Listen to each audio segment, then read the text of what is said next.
good evening, and thank you for joining us tonight. Tonight we are going to make cinnamon bread. So to get started, I'm going to go over the basics that we will need.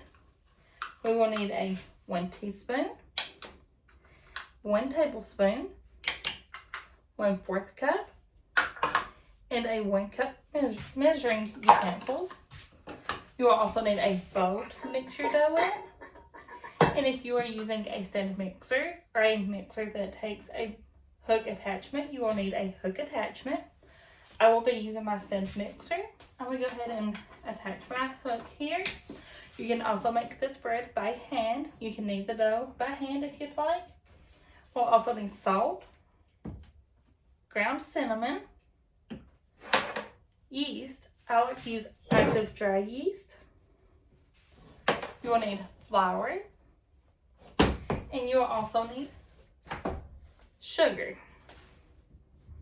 along with water and some loaf pans.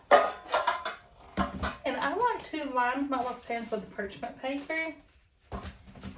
So if you like to use parchment paper, or you can use a cooking spray, like a butter flavored spray or a regular non-flavored cooking spray, that's totally up to you. However, to get started, we are going to start with 2 cups of warm water. So I'm going to go ahead and take my bowl and my measuring cup and step to the sink and grab some water right fast. You do not want the water too hot that does not let the yeast activate.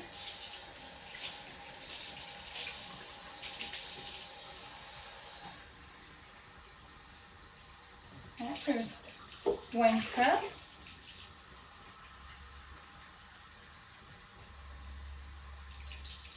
And 2 cups. Okay. As you can see, I've got my 2 cups of warm water. And you will need a tablespoon of yeast. I'm just drying my hands off right fast. So I've got my tablespoon here and my yeast. And I just like to, let's see here.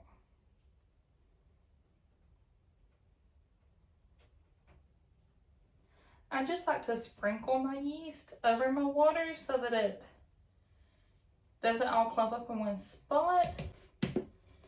So we've got about 1 tablespoon of yeast in there, and we want to let our yeast sit in the warm water for about 5 minutes. That lets it get activated. And if you get close enough, like where I'm standing at now, I can smell the yeast. It kind of smells like a fresh bread to me.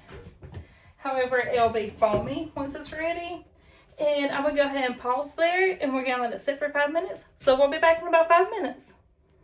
Alright, we are back. It has been 5 minutes since we had added our yeast to our water, and it has done its thing and activated. As you can see, it's foamy. So with that being said, we want to add 1/4 cup of sugar to our mixture here. I've got my 1/4 cup measuring cup here. Alright, I'm just going to sprinkle that on top of our mixture, like so. Alright, and we'll also want to go ahead and add some oil. I forgot to tell you, we needed some cooking oil. So we will add 1/4 cup of cooking oil as well. Let me grab that from over here.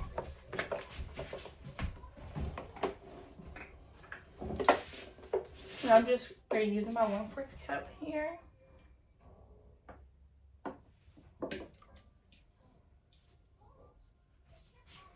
Alright. Set that in the sink so it don't get oil everywhere. And we'll need some salt. So we'll go ahead and add 2 teaspoons of salt. Alright, so we have our salt added. I'm just going to move my bowl over a little bit so I can get to my flour. We want to add 5 cups of flour to our mixture here.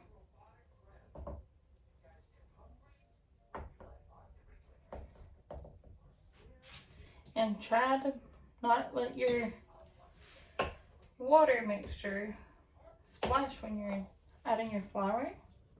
2 cups.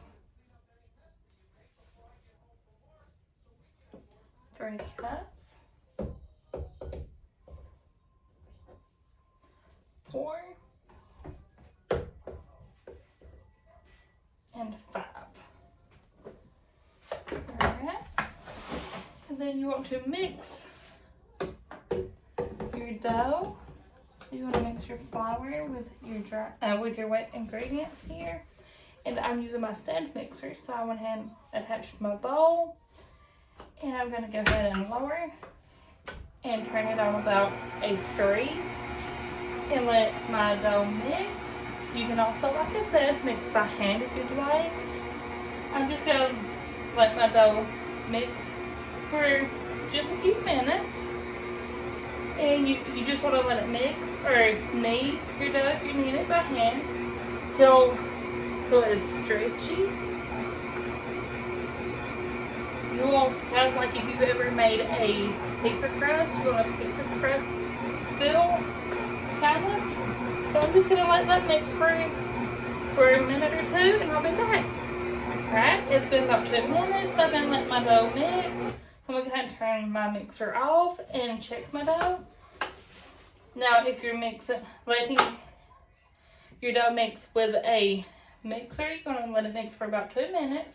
If you're kneading your dough by hand, you want to knead it for about 5 minutes, about 5 minutes. Alright.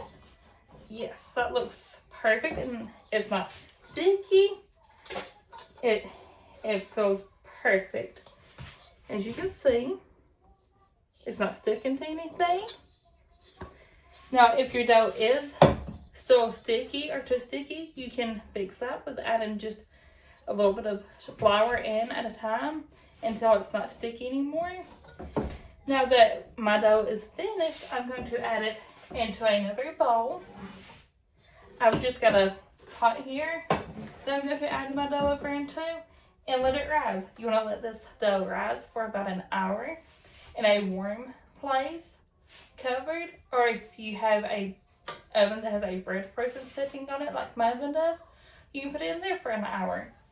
Mine has a bread proofing setting, so I'm going to put mine in there for an hour and we'll be back in an hour to go over the next step. Stay tuned.